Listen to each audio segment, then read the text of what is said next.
Greetings and salutations, friends, and welcome to some more Warhammer 40k lore, where today we will explore how a tomb world awakens and commits genocide on the poor bastards unfortunate enough to have thought it unoccupied. Now, Tomb World can mean a great deal of different things in terms of scale, scope, capabilities, and threat to the local non-Necron populace.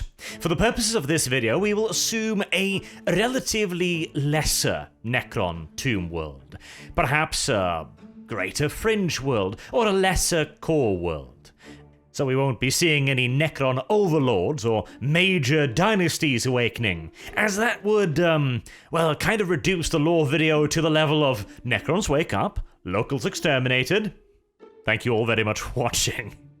Which, for some reason, I suspect might disappoint a few of you. So we'll be going with a lesser world. As a quick guide here, by the way, I'll have to talk about the Necron Empire in greater detail some other time, and Tomb Worlds themselves will also need their own video, since, as mentioned, there is a great deal of variety. But broadly speaking, they can be divided into 3 different worlds depending upon importance. There is the Crown World, the most important planet within a local Necron dynasty or mini-empire. This is the capital, which all the other worlds feed into. Then there are core worlds, near or surrounding the Crown World, or otherwise of significant enough strategic importance to be considered major planets. And finally, thirdly, there are fringe worlds. These would be the rough equivalent to imperial resource planets, agri-worlds or mining colonies, though on a considerably grander scale, considering the original size of the Necron Empire. Even with a fringe world in mind, we are still talking about enormous subterranean tombs containing hundreds of thousands of Necron warriors, whereas a Crown World would boast near innumerable legions of mechanized monsters. Regardless, it is likely to be an extinction-level event for the squatters on the surface. Though, of course, the Tomb World doesn't necessarily need to be occupied by any other races, but it is funnier that way, isn't it? So, how does a Tomb World begin to awaken? Well, usually it is caused by some sort of outside interference. Many a 40k book can basically be summarized down to the Mechanicum, dug too deeply and too greedily, thereafter green lasers. And yes, the Mechanicum are responsible for unleashing more than their fair share of Necrons onto the galaxy. But it doesn't have to be anything quite so intrusive as a bunch of toaster fetishists invading your home. Instead, a Tomb World could be awakened just by the regular day-to-day activity of the world on the surface. Any little thing could potentially bring the tombs out of their lengthy sleep. An extensive building program, new agricultural fields being expanded upon, thus seeing heavy machinery move in, sending vibrations far down underground. Perhaps mining efforts acquiring large-scale blasting or excavation, or a million other tiny, seemingly insignificant reasons that will see the first few Canoptek spiders crawl out of their storage holes and begin the long process of reanimating and reawakening the tomb complex. It might also choose to simply awaken itself in response to a timer, in response to the summons from other Necron's worlds, or in response to, in some cases, simple errors, as there are those tomb worlds and leaders that have not survived the lengthy hibernation process entirely intact. Like, for example, what happened to Zandrek, one of my favorite Necrons because he awoke on a Tau world and swiftly moved on to wipe out the stain of Taoism from the surface of the planet. He also, incidentally, believes that he is still a Necrontyr of flesh and blood due to a nasty little bug that has wormed its way into his operating system. For whilst Necron, or Necron 2, more correctly, technology is vastly superior to that of anything the Imperium can dream up, 70 million years in standby mode is going to have an effect on pretty much any form of machinery. This, of course, also why the Necron tombs are covered by their own Necron stasis fields, making sure that as little wear and tear as possible is actually affecting the machines, though, again, it is clearly not an entirely perfect system. Nevertheless, errors on the scale of Zandrek are very, very rare. And so in our case, we are going to assume an awakening tomb world that has survived the last 70 million years, more or less completely intact. More or less, because again, these are tremendously complex structures, which are serviced constantly by swarms of Canoptek spiders. The first surefire sign of an awakening tomb world is an increase in the activity of these mechanized maintenance workers. These enormous metal spiders will travel through the tomb world, carrying out constant maintenance and service, as well as outright repairs when required. Necron tombs are obviously built to last, and they have been lasting for millions of years, but these are tremendously complex structures, housing unbelievably sophisticated machinery that not only bends time and space, creating structures that are far larger on the inside than they appear to be on the outside, but they also need to run massive stasis chambers that contain the tomb's population. Now, how much energy do you think it requires to literally freeze time? Yeah, a short circuit in a tomb world isn't going to be a mild flash in the darkness off somewhere in the distance. It's going to be a few dozen Hiroshima bombs exploding all at once. So, yeah, if something does go wrong, it is going to require some pretty serious work. Now, undoubtedly, the average tomb world will maintain a vast amount of spare parts and resources, but again, 70 million years later, the Canoptek spiders might be required to improvise just a little bit. And so, one of the first Necron creatures, machines I suppose, that the local population is likely to encounter is going to be the Canoptek spider, and the hordes of Canoptek scarabs spewed forth from its interior.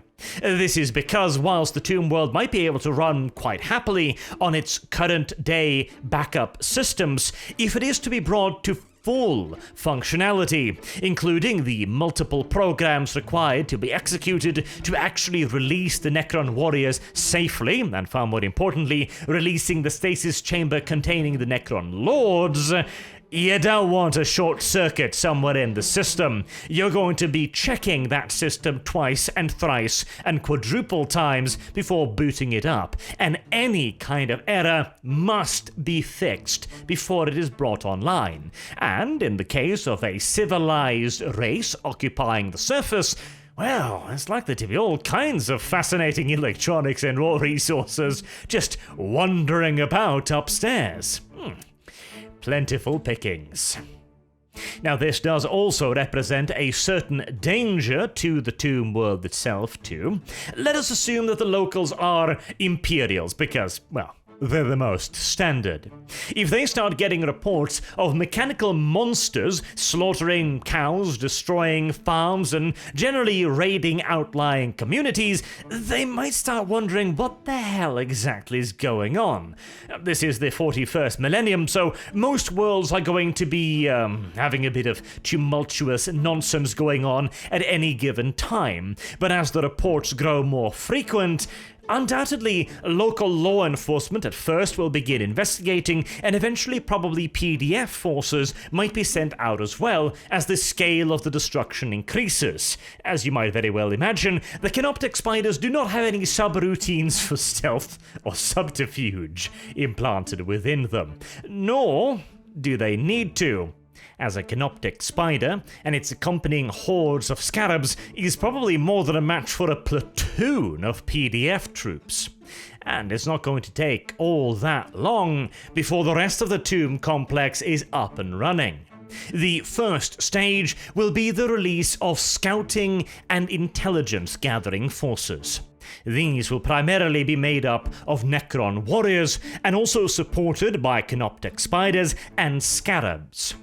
The defensive system of the tomb world itself is now slowly but surely beginning to come online, and the first thing that it's going to be wanting is knowledge, is intelligence and information about what's been happening since it went to sleep. It's going to have some base level understanding of its immediate surrounding relayed via the Canoptek spiders, and obviously it's going to have an understanding of it itself, the tomb. But as for anything else, it's all new.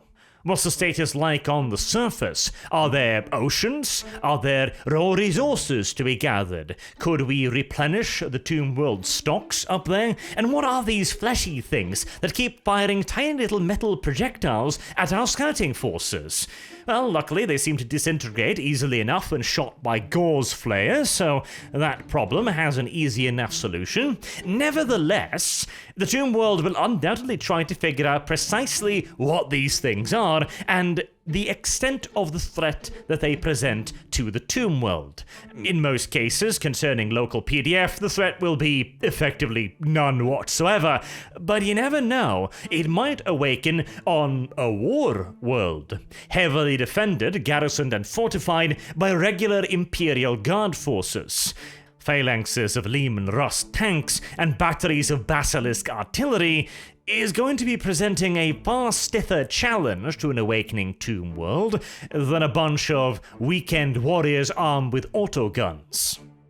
And the quickest and easiest way to figure out the military capabilities of an enemy is, of course, to hurl vast quantities of soldiers at them, and then look at your watch and see how quickly they're dying. A very World War II Russian-era tactic. And it works. For the Necron, who can simply teleport back the broken remnants of a warrior and then rebuild him, it's also an extremely cheap way of gathering intelligence. Yes, occasionally a warrior is going to be so beaten up that it's not going to be returning, but there are thousands, tens of thousands, probably hundreds of thousands of these, at the end of the day, expendable warriors stacked up to the ceiling rafters within the tomb world, and information is far more important than such a easily replaceable resource. Particularly bearing in mind as well that Imperial Guard forces, okay, maybe they are not the greatest threat to a tomb world, but a Space Marine chapter might. Wouldn't be the first world that the Necrons wake up on only to find a fortress monastery in the neighborhood. Or what about the Tau? If the Tau were to recognize the threat and react quickly enough, then those little blueberries pack a serious energy punch and could, quite conceivably, overwhelm the early defenses of an awakening tomb world. As we have seen in quite a few video games at this point, placing large quantities of very explosive things within the tomb world before it fully awakens is probably the single best way of making sure it never bothers you ever again. In an effort to avoid this most undesirable scenario, the tomb world's complex algorithms will begin analyzing the combat results as quickly as possible, judging by the rate of attrition how it needs to proceed from here on out to ensure its own survival and, more importantly again, that of its lord and master. If the attrition isn't particularly harsh, if it ended up on a world without all that much in the way of military might, then the tomb can take its time and finish all of the necessary repairs to its exacting standards, testing it again, and ironing out any and all flaws, making sure that it can bring the Lord back in as perfect an operative state as possible. This is obviously the desirable state of affairs, but it's not always going to be quite that easy. If we're assuming that this world is one garrisoned by large Imperial Guard forces, then those reports of strange metal monsters violating pigs, sheep, and local farmers will undoubtedly have made its way even further up the hierarchy when walking skeletons with weapons that flay people alive begin appearing. If the local Imperial Guard commander has any sense, he'll begin sending out his own scouting forces, a hell of a lot more heavily armed and armored than the PDF would have been, to determine what is happening on his planet. Is this just tall tales dreamt of by backwards villagers and frightened PDF troops jumping at their own shadows? Or could this be some kind of Xenos incursion, an invasion, a raid, or chaos? Even worse. In that circumstance, the attrition rate amongst the Necron warriors will undoubtedly be picking up rather rapidly as they run into autocannons, las cannons, and artillery. The Tomb World might feel that it doesn't have quite as much time on hand and might need to rush things a little bit. The first thing it will do is unfreeze further legions of warriors to send them out alongside Canoptek spiders and scarab hordes to stem the tide of the enemy's advances, and hopefully to confuse and redirect them away from the Tomb World. The precise numbers of warriors created and brought out of stasis will depend upon the ferocity of the local resistance. The algorithm of the Tomb World is not designed to waste resources, no matter how plentiful they might be, and so it will send out reinforcements, judge the rate of attrition, and then send out or rescind further reinforcements depending upon the results of the ongoing battle. Once the tomb's own immediate survival is secured, it can then return to its primary directive of bringing online one or more of the Necron Lords, the boss men of the Necron armies, and this is where the conflict escalates drastically. Up until this point, it is the tomb itself that has been in command, and it has been issuing orders and awakening warriors dependent upon a highly advanced algorithmic system that judges the threat to the tomb with the strength of the local resistance, and then comes up with an idea of how much time it has to get everything done via the how much needs to be done. It is a very advanced military software, yet nevertheless it is incapable of rapid decision-making or advanced tactical ideas. This is what the Necron Lord is for. And if everything is going to plan, the first of the Lords will be roused from their slumber right now. The tomb will then surrender military command to the Necron Lord. Now, the Lords themselves are also part of this much larger algorithmic command system.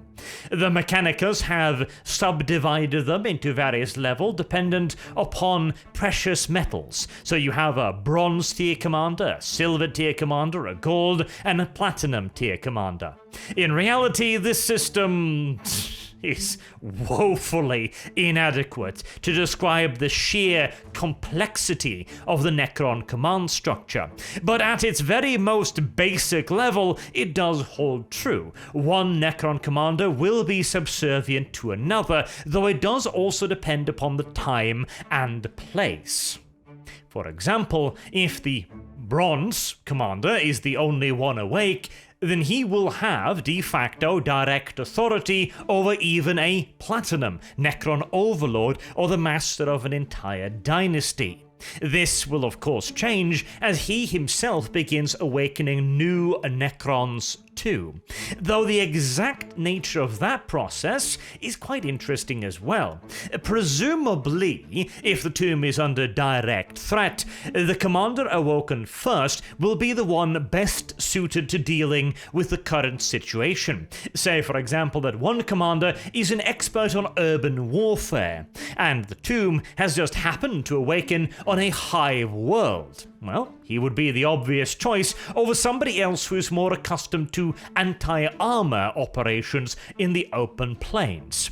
Alternatively, perhaps the Necrons follow a strict, predetermined hierarchical system, where the bronze commanders are always awoken, and then silver, and then gold, and then potentially, far in the future, if the tomb even has them, platinum level commanders. Bearing in mind that those are extraordinarily rare, as they are literally the pharaohs, the commanders of entire dynasties and empires, rather than the military chiefs of individual tombs or tomb worlds. Regardless, the fact remains that once a Necron Lord is on the field, the nature of warfare changes dramatically, because now there is an individual there. The Necron Lords have maintained far more of their independence and their capabilities for thoughts and reason than the Necron Warriors, who are little more than empty husks, automatons, machines in the most literal sense, beyond some perhaps vague recollections of their previous life, or alternatively, trauma, like with the flayed ones, for example. This means that the Necron Lords can make far more complicated strategic and tactical decisions. They can look at the situation as a whole and go, okay, right, here we are, this is the enemy's capabilities, but this is only what they've shown us now. Looking at the amount of armor, the amount of IFVs and artillery support they have, I must conclude that there are a lot more forces somewhere on the planet. I need to confirm this. And so he might begin awakening specialists, like wraiths, for example. Since they are able to slip through solid matter, they are excellent infiltrators, spies, and scouts, and can be sent out in considerable numbers to get the lay of the land, and also to learn about the intricacies of the local political structure as well. The tomb is not capable of understanding this, but a Necron Lord absolutely is. He can then begin making decisions as to the nature of the foe. Is he fighting some kind of barbarian society, a la orcs, for example? Or is he fighting something far more highly organized, like the Imperial Guard, or all of its variations as well? Is the foe mechanized? Do they have armor? If so, how much? What about artillery or air power? Most Imperial planets have next to nothing in the way of actual air power, that being the almost completely sole remit of the Imperial Navy, though some PDF areas do have, well, World War II era jets, basically. It's not very good, but it's something. There are even those planets who use, well, literal propellered aircraft, but again, by and large, this will not be included in most PDF garrison's forces, which might give the Necrons a tremendous advantage if they have their own aerial reserves, and might make the Lord decide to awaken them before extra warriors. And that, too, is the first and most important decision that the first proper decision-making authority needs to make. What exactly to awaken next?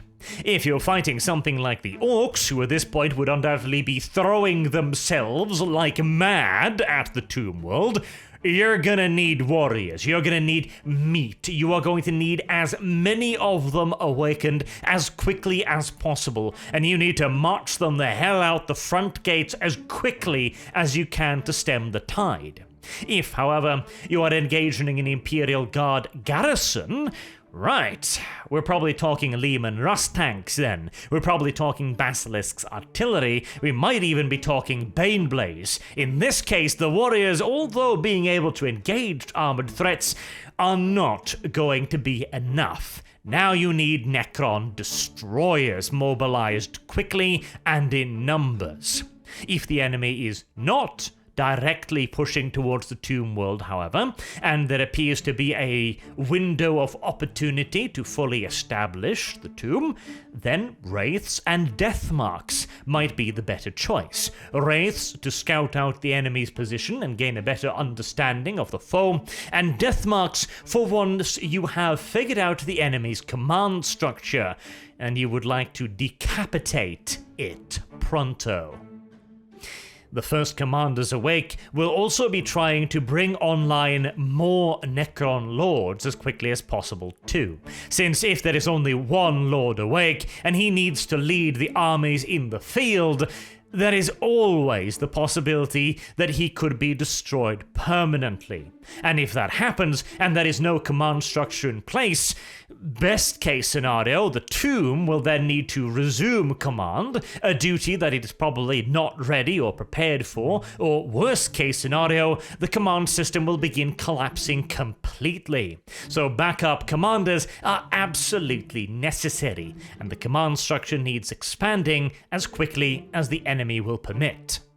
Ideally, in this still relatively early stage, one middle to low level commander, a silver, will be awakened and then backed up by multiple of the low level bronze lords to make sure that the command structure remains intact no matter what happens out in the war outside. With numbers also comes the ability to process yet further information. One Necron Lord leaning on the tomb's own systems will undoubtedly be able to carry out a localized campaign, no problems. But since the world will clearly need reclaiming from this obviously hostile force, multiple commanders will be needed to lead multiple formations on multiple fronts against multiple targets. This is the level where a proper command cadre needs to be formed alongside one higher level leader. Once all of these commanders are fully awakened, the true conquest can begin. Up until this point, the tomb and the tomb complex, the world itself indeed, has been fighting for survival first and foremost, protecting the tomb and bringing the leaders online. Now comes the time for the counterattack, where the command cadre of Necron Lords will begin bringing massed formations of warriors along with the support of destroyers, wraiths, and potentially even flayed ones if they're feeling ballsy, and deploy them in an actual campaign. And once more, precisely what is brought out of stasis will depend upon the immediate requirements. If they are still under heavy pressure, maybe an increase in the number of wraiths, deathmarks, and potentially flayed ones would be the best idea, bearing in mind that Necron will always be rather hesitant to bring the flayed ones into the fray, as, well, it is a virus that causes the flayed ones to be that way, and you never know when it might start spreading. On the other hand, they are absolutely extraordinary weapons of terror and fear. And if the Necrons can begin seeding them in amongst the enemy's civilian population and rearward supply lines, well, that is almost guaranteed to alleviate pressure on the front lines quite substantially. The Wraiths would be another good choice for this, but that is a higher level Necron organism that might require more work to deploy in adequate numbers. But if given enough time, the Necron commanders will undoubtedly prefer a more mixed force. Warriors will provide the meat, destroyers and immortals the firepower, wraiths will be flanking and harassing forces, and so on, so that an actual army can be raised, and objectives can be found and handed out to the various individual commanders, after which the actual, genuine campaign can begin. The precise strategic objectives will vary greatly depending upon the enemy. In the case of an Imperial Guard population, the main target would undoubtedly be the army first and foremost, as the Necrons will know that if they can destroy that, the civilian populace will be nothing more than so much meat to be captured and experimented upon. Which, incidentally, brings me on to a tangential topic. Allow me a little bit of a side note here. Back in the day, the Necrons were enslaved by the C'tans. The C'tans were their gods and they controlled the Necron hordes. The Necrons were thinking of rebelling, but there was no indication that they would have the power necessary to do so, as the C'tans were literal gods, star vampires.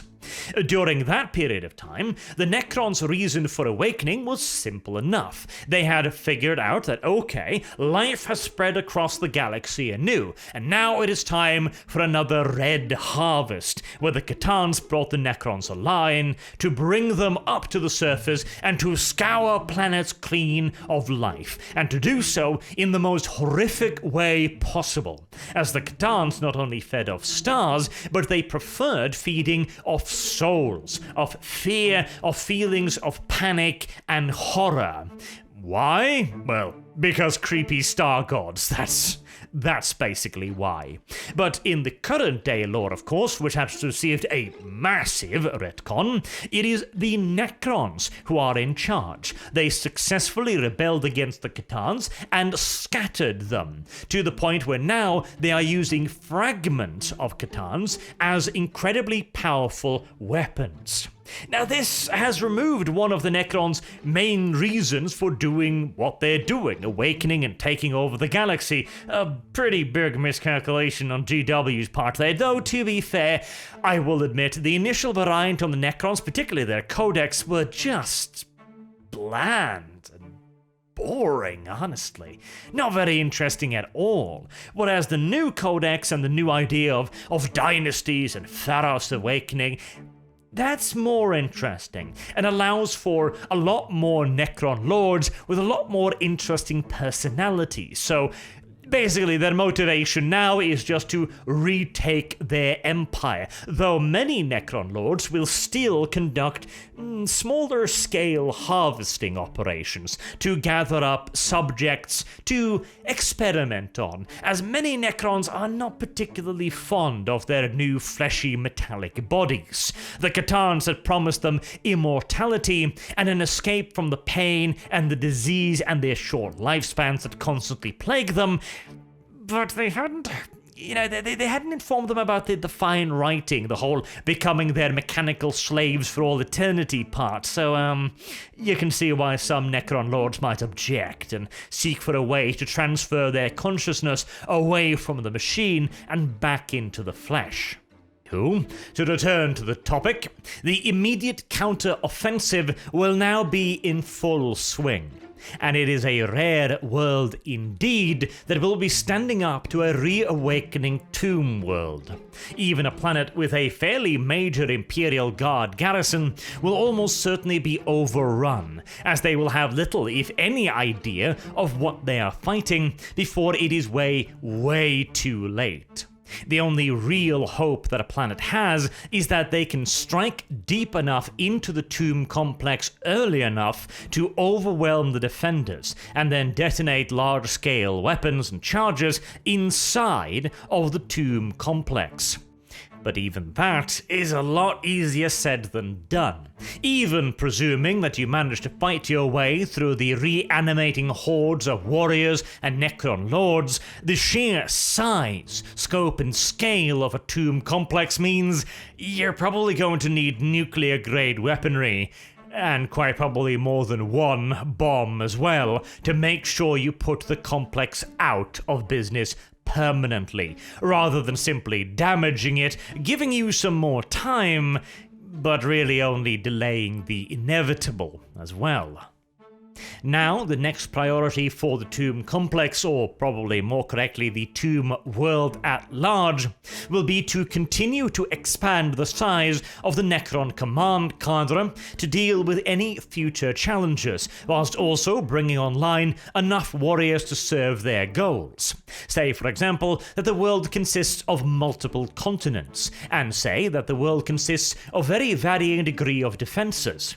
Maybe they awoken on the agricultural side of a planet, a relatively little and soft resistance. The Necrons would be able to take over that part of the world fairly swiftly. But the other half, maybe, is far more built up, perhaps even including a hive city or two. The Necrons are going to need to ramp up reawakening protocols quite drastically to take on such a formidable defensive work, and with larger numbers of Necron warriors being deployed, more Necron commanders will also be required to command that host. Now, that doesn't necessarily mean higher level commanders. It could still be run by one or more silver levels with however many bronze level commanders under them for additional command, or alternatively, depending upon the scope of the world's aims, they might then bring online a higher level commander, the gold level commander. Say, for example, that this was a core world, in which case it will now expect to be a part of a much grander interstellar campaign. Taking over the planet is merely just the first step, and sure, the lower to mid-level commanders can definitely take care of that, but when it comes time to leaving the planet, or defeating particularly obstinate areas of resistance, then the big boys will be deployed. These are the kind of Necron lords that have command over the planet as a whole. Usually they will form some kind of top-level command cadre of 3 to 4 lords, who will then begin organizing the rest of their armies into smaller cadres. Just like there was 1 silver and a handful of bronze, there will now be a handful of gold and a lot of silver and a lot more bronze commanders. This ingenious algorithmic command system allows the Necron war machine to scale itself up to meet virtually any challenge, be it the conquest of a single world, the conquest of a solar system, or the reconquest indeed of an entire dynasty's holding, which could span over multiple solar systems and dozens upon dozens of planets. Once you get to that level, though, we are talking about a fully reawakening dynasty, which is an entirely different kettle of soup, really, since now you're talking about massed fleet movements rather than merely armies moving across the surface to reconquer one individual planet. So that's probably something we're going to have to talk about when we address Necron overlords, the platinum level commanders instead. Returning to the idea of gold commanders again, this is when the proper war machines will begin arriving in large numbers. Preceding this point, some war machines might be awoken if they are particularly pertinent to whatever the commanders are doing at the time, though usually the gold level commanders will be online before air forces, starships, or large walkers begin to be seen in any real numbers. These weapons are of course intended to crack the most ferocious of enemy resistance and take on major fortifications like, for example, a hive world, or carry out entire planetary invasions. It is theoretically conceivable that this could still fall within the purview of conquering the Tomb world itself if it, emerged on a world like Cadia, for example, fortified to hell and back again, with hundreds, if not thousands, of entrenched Imperial Guard regiments in prepared positions, possibly Titan legions or Adeptus Astartes forces, then sure, this level of Necron deployment might very well be necessary. Though, again, considering the relative vulnerability of the world when it is awakening, that conflict would probably have been finished before such forces could be brought to bear. You may also notice that I haven't been talking anything about reinforcements on the side of the defender. That is because this kind of invasion would almost certainly be over within months, honestly. It is an incredibly powerful enemy, rising from the very ground itself, with dick all warning, attacking a world with near complete surprise, and the planet in all due likelihood won't have the foggiest idea what is attacking them. It requires very particular tactics to deal with the Necron hordes, specifically finding and destroying their bases, because if you don't, they will simply just keep coming back indefinitely, requiring local Imperial Guard commanders to not only recognize the nature of the threat, but to react appropriately and on a large enough scale to invade the tomb directly. This is, however, exceedingly unlikely. The sheer shock of their arrival would probably paralyze most military command structures for several days. By the time they've gotten fully reorganized and have started fighting the Necrons, it's going to take even longer for them to be able to figure out what they're fighting, bearing in mind the limited knowledge available to the Imperium on the Necrons. Unless there's an Inquisitor or a Space Marine captain or chapter master or something along those lines present, they're probably not going to know what they're fighting and will be unable to take the appropriate measures. The war will almost certainly be over in a matter of months, and it is going to take a lot longer than that for the emergency messages to get out and get a sufficient response. We talked about this previously in the video explaining how the Imperium defends itself, where a message is sent out going help, help, help, and the nearby worlds then receive that and send whatever help they can. This will be a small, limited response. If that isn't enough, the signal will be sent out further and further and further, and more worlds will slowly but surely be dragged into the conflict. This is a very effective way for a massive Imperium to defend itself without requiring tremendously gargantuan systems of overall control. This system is capable of reorganizing itself and responding to threats organically without central leadership, and central leadership would be practically impossible. It would take years in many cases to organize an adequate response and then move them all through the warp to the affected target.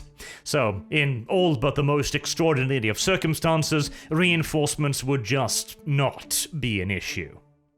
I suppose, if anything, we could later delve into the precise tactics applied by the Necrons against certain foes, but that'll have to be a topic for another video.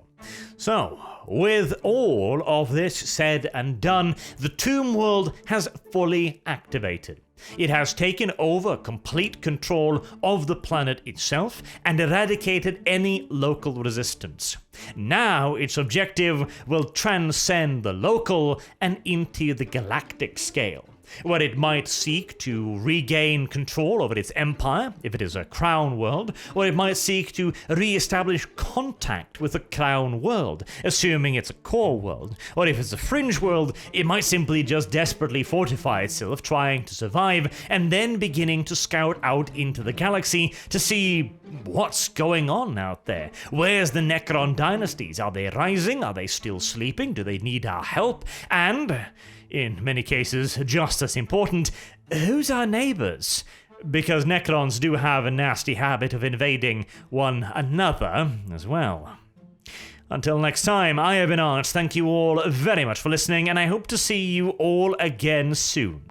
Till then, have a good day.